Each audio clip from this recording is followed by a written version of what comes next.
Are you tired of the blind leading the blind? Are you ready to escape the 9-to-5 grind and build a life that truly makes you happy? Are you ready to build generational wealth for you and your family? If any of this sounds like you, then breathe easy, because you are exactly where you need to be right now. A wise man once said, "When the student is ready, the teacher shall appear." So have faith in what I said and follow the path. My name is Khadijah Lashaun, and I am the Black guidance counselor that my community needs. I'm a strategic investor and CEO. I make money in my sleep, and I teach others how to do the same. I share my knowledge, talents, and resources with others. So if you're in need of that motivation or courage to start following your own path, look no further. My intention is to share as much value with you all as possible and to show you that there are many different paths to happiness and many different paths to wealth. You just have to find the one that's right for you.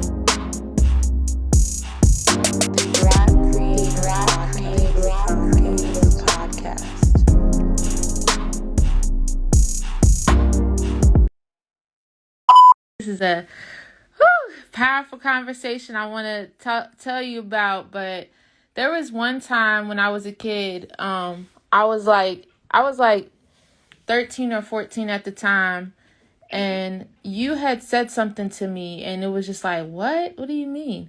So like, basically, I was like, this is back when I was really reading a lot, and I was reading a lot of books, and I was just very into the books. I was just so interested. I was so interested in all the stories and all that stuff. Like, I just found so much information, and it was like pulling me so much. And I remember I was sitting reading my book one day, and you was like, "Khadijah, you don't know who you are, but you're gonna know. You're gonna know." You was just like something. You was like, something's gonna happen when you're 16. And something. It wasn't when I was 16, but I just feel like this me flowing into like your Black guidance counselor, like this coming into my fruition, into my existence, like this whole brand. Yeah, like I'm literally finding myself, and I'm just sharing it with the world. Like I'm just living in my journey and sharing what I have to offer. Sharing your journey of self-discovery. Exactly. Because each phase of your life, you got to find yourself. Like when you left high school, when you went to high school, you had to find the high school version of yourself. Mm-hmm. And then when you got to college, a whole new version.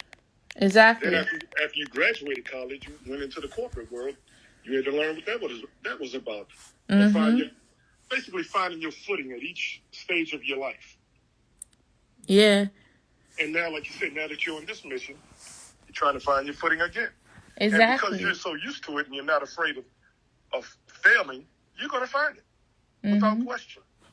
I feel like I've already found it. Like, this is what I literally, right before I made this phone call with you, I came to the realization that, not only am I a Black guidance counselor, but I am a spiritual healer and teacher.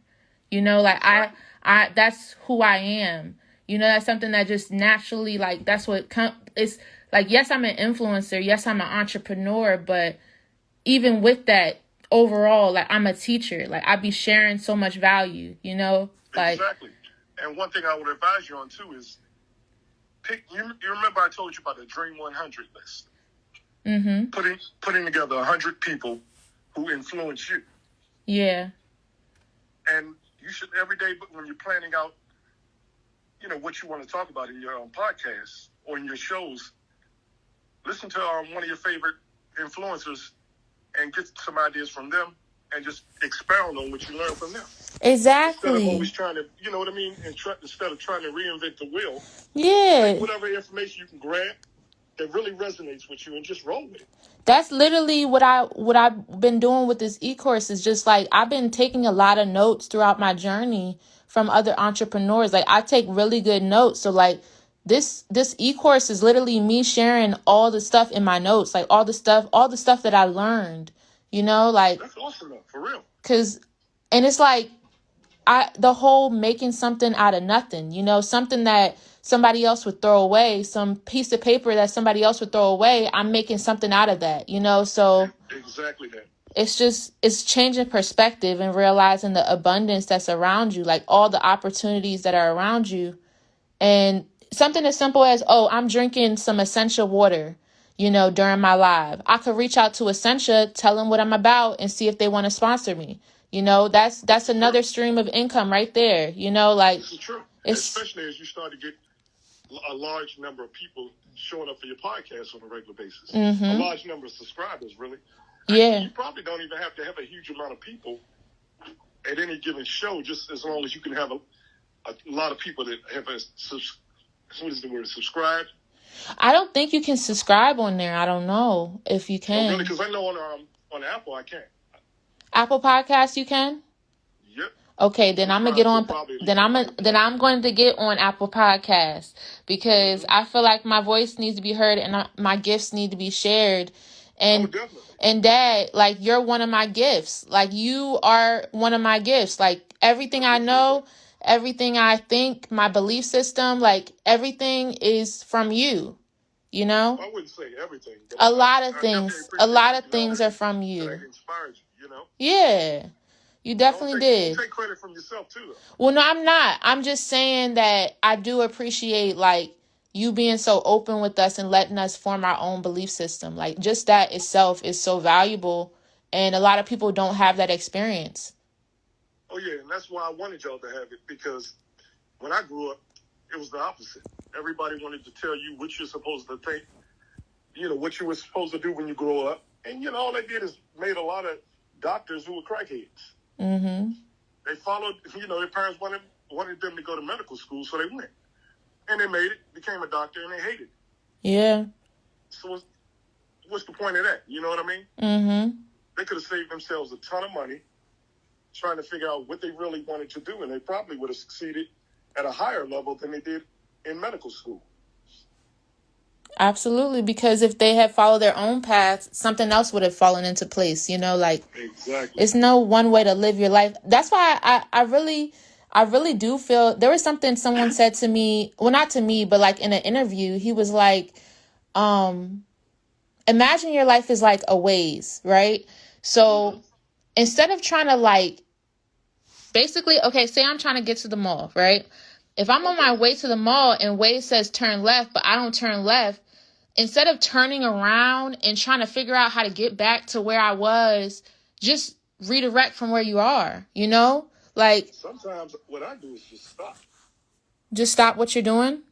Completely stop. And just, in other words, self-reflect for a second. Yeah. Because if you turn around and keep going, you probably still mess up. Mm-hmm. Because you're not thinking it through. Yeah, and you're just not, something has your mind preoccupied, and it's just confusing you from going directly to where you're trying to go. So why waste a bunch of extra energy and they're just trying to force yourself to find it instead of, let me just pull over and take a break for 5 minutes. Exactly. Let me meditate and just, you know, and all of a sudden it has to come right out. Mm-hmm. You know, that's our biggest problem. I think we try to force everything when we're supposed to flow. We are supposed to flow. That's why they say that when we're sick, we have dis-ease, because we're supposed to flow with ease. You know who just told me that, Dad? Who's that? The girl Eva. Remember I told you I met Eva from Life on Fire? I think I do. The Christian. Actually, no. I went to like a Christian academy. Okay, right. I do remember that. Yeah, she said the same thing. She was like, dis-ease is your body not at ease. That means you, like, literally, you are not, you're not ingesting the things that your body needs. So if you, like, it's just so much stuff, Dad, so much knowledge that's in people. And it's really simple. We've been taught everything is complicated. The only thing that's complicated is a lie. The truth is always simple. Mm-hmm. See, a lie has to conceal the truth, so it has to be complicated. It has to have all this extra decoration, all this extra padding. Lay down. It's simple. When you learn the truth about anything, you will always find it to be extremely simple. But a lie is always extremely complicated. That's a really good way of breaking it down. I feel like, I don't know. I mean, that kind of makes sense because with a lie, you kind of have to draw a whole bunch of spider webs to make your lie stand up. Like. And then you got to remember that lie. Yeah. Remember, it's a what you call it? It's like dog pile. Mm-hmm. With each lie, you got to remember it. You have to remember it, and then you probably have to add on to it until you finally just exhaust yourself and go, you know what? Let me just tell the damn truth. For real. All I'm doing is driving myself crazy, aging myself, stressing myself out. For what? It doesn't feel good when you lie anyway. Exactly. It doesn't feel good with yourself. You feel conflicting. Like, that's when you experience all types of, like, issues within yourself. Like, I know for me, like, I'll have situations where if I feel conflicted, like, I literally get the shakes, or I just... Yeah, because you got guilt. You got guilt combined with what you told. Mm-hmm. There's no guilt that accompanies truth. That's why you flow when you tell the truth. Lay down. You lie, you at this ease, and then you add another lie on top of it. Next thing you know, you're making yourself sick, literally. They say lies can eat the body up from the inside out. I promise you they will. I promise you that. They'll cause you to overeat. If you drink, you'll drink way too much. If you smoke, you smoke way too much. Because you're trying to fight off that guilt. Mm-hmm. Whereas if you would have just told that simple truth, even if you were afraid to, you'll just feel so much better when it's all said and done. Yeah. But that lie gonna haunt you for a long time. For real. And you're still gonna, if you ever want to make good with that situation, you're gonna have to eventually tell the truth anyway. So you might as well just do it. Just do it and get it over with. Yeah. When you get used to not telling lies, you do not feel good when you lie. It just don't sit right with your spirit. Mm-hmm. Because, like I said, you're too old to be... I feel like as an adult, we're too old to be lying. Just flat out lying. I mean, you might tell somebody if they have on a bunch of makeup and they look crazy, you're not going to tell them that. Mm-hmm. If they say, does it look good? You say, yeah. You might tell a little nice lie like that. There's no guilt with that. Yeah. But, I mean, when you just outright lie, like if you cheating on somebody and you're like, I was here, but I really was somewhere else. Mm-hmm. That guilt is going to eat you alive. Yeah. That's a big lie. That's not a little simple, I didn't want to hurt your feelings, so I said, like us husbands. If our wife said, does my butt look big or something? What am I supposed to say? Yeah. Nah, baby, it's small. It don't look big at all. But, I mean, I'm being silly, but you know what I mean? It's those little simple lies, those don't bother us. Because that's not really a lie. That's just choosing something positive or flattering to say. Mm-hmm. Versus, like just flat out lying. And it can be the simplest thing, but lies they just carry a negative spirit, the spirit of guilt, I guess I should call it. Yeah. And when you carry that with you, that it doesn't let you go. It just rides you. It really does. That's why, like, I feel like being honest about things with yourself is even more important than being honest with other people. I mean, I feel like it's important to be honest with other people, but if you're lying to yourself, nobody can trust you. Exactly. It's just like love. If you love yourself, you can spread love. Mm-hmm. If you don't love yourself, you cannot give anybody else what you don't give yourself. That's a quote right there, Dad. You cannot give it. If you're not giving it to yourself, you can't give it to anyone else. In spite your best wishes, because you probably actually want to give it elsewhere, but you got to look in the mirror and check out whether you're giving it to yourself first. Mm-hmm.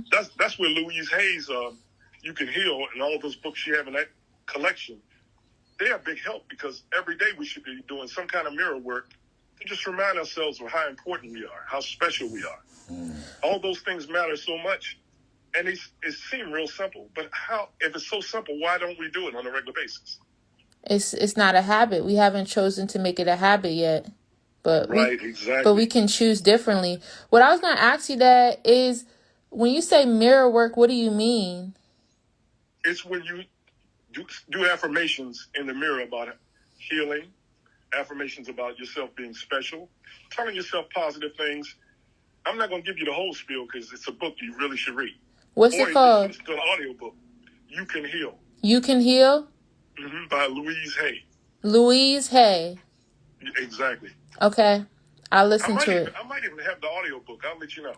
Well, it's probably on YouTube. You'd be surprised. All the audio, all the books are on YouTube. Like, a lot of books. That is very true. And I appreciate that because not everybody wants to sit down and read or can sit down and read all the time, you know? And in this life, the way we live now, you don't have time. And when you have time, you don't have the energy. You'll end up falling asleep. I wish I was still a kid where I could still just, like, you know, stay up. I mean, I still can now, but I'm just saying, like, when I didn't have so much responsibility or, like, anything, like, I could just read forever, you know? Right, exactly. Because, yeah, reading it takes you on a fantasy. It was, not to go too far with that, but I was telling your mother one of the reasons I love the movie Black Panther was because it didn't feel like a movie. Mm-hmm. In other words, it felt like a movie. Felt like another dimension. One of today's movies, because it took you on a journey. Yeah. Most of today's movies don't do that. Yeah. They just like watching a sitcom that's extended for 2 hours. Because they're not tuned in. Exactly. They're not tuned in. They're just they're copying other people. And they're just trying to do what other people are doing, or just trying to, like, even something as simple as, they're trying to get influencers in movies instead of keep getting, like, investing in good actors, you know, people who really, that's their craft. From the music, if you look at Star Wars and you look at Black Panther, they have the same paradigm. Mm-hmm. Both of them, they take you on a journey to a world you never knew anything about. And everything from the music to the scenery to how they talk, everything about it just literally takes you on a journey. Mm-hmm. Jumanji is another movie like that. So many other movies, they don't interest me because it's really just a bunch of dialogue. Yeah, I like those journey movies. Jumanji is very good. I like how it does that. And Kevin Hart is tuned in. Kevin Hart is definitely tuned in. The Rock is tuned in. DJ Khaled. Those two, anytime they play together, they make the perfect Laurel and Hardy. Mm-hmm. They're complete polar opposites. The Rock is huge, like 6'4", 6'5", all muscles. Yeah. And Kevin Hart's 5'2". And they just play off each other perfectly. I hope they do a lot more movies. I do too, but I hope they don't get stuck in the same, like, plot and stuff like that, you know. I hope they keep it interesting. Actually, when they were in Central Intelligence, they were different than they were in Jumanji. They're in their craft all the way. Already. But I know what you mean. You don't want to keep seeing them just rehashing the same thing and just calling it something different. Yeah, like it has to come from a good place. Like, exactly. You know, I definitely feel like there's a lot of people, like, you can see by people's success and their influence and celebrity, and not even just celebrity, but like just influence, you know, who is tuned in to their craft or whatever their thing is. They're like all the way locked in, you know? Oh yeah. You can tell. For me, the difference is like someone like Denzel. Mm-hmm. When I watch Denzel act, I'm not looking at Denzel. I'm looking at who he's playing. Yeah. Because he's so locked in that I forget it's Denzel Washington. Because I'm so focused on that character. He's convinced me that he is that character. He's not Denzel playing that character. He is that character. Exactly. Ace, lay down. I got, Santana right here chopping on the bone. I bet he is. Is he being a good boy? Precious probably laying down. Oh, Bella, she chopping on the bone too. Okay. So they're being good with each other with the bone? Okay, now Precious is whining. Anytime she hears me on the phone, she starts this bullshit. Yeah, I don't know why she does that. Can you get your dog? I'm on the phone. Oh, she just left out. Precious just left out. You know what she about to do. She has a habit of sneaking off and doing something she ain't supposed to do in the house. Yeah, that's them older dogs, Dad. They be so stuck in their ways. And she's so slick about it, if you're not paying attention, you won't even see her leave. Yeah. Because, she opened the door by herself. As long as the door is cracked, she can open it by herself. You know that. Yeah, she's very good with her nose. And she'll get if you don't have that door closed, as soon as you blink or go to the bathroom, you come back, she's gone. And she's so smooth with it. She's like a little thief or something. Somebody breaking windows, breaking houses. She being lazy. She not trying to go outside. That's what it is. Exactly. Especially if it's raining, she won't go outside. She needs to get over that. Keep my clothes on. Say hi to Khadijah. You hear? Mommy? No, Precious. Oh, no, I didn't hear. I said say hi to Khadijah, and she said. That sounds like Ace. But I wasn't trying to hold you for too long, Dad. I just wanted to tell you how I felt. I appreciate it. I always appreciate the appreciation. I got you. I love you, Dad. Love you too, babe. Bye.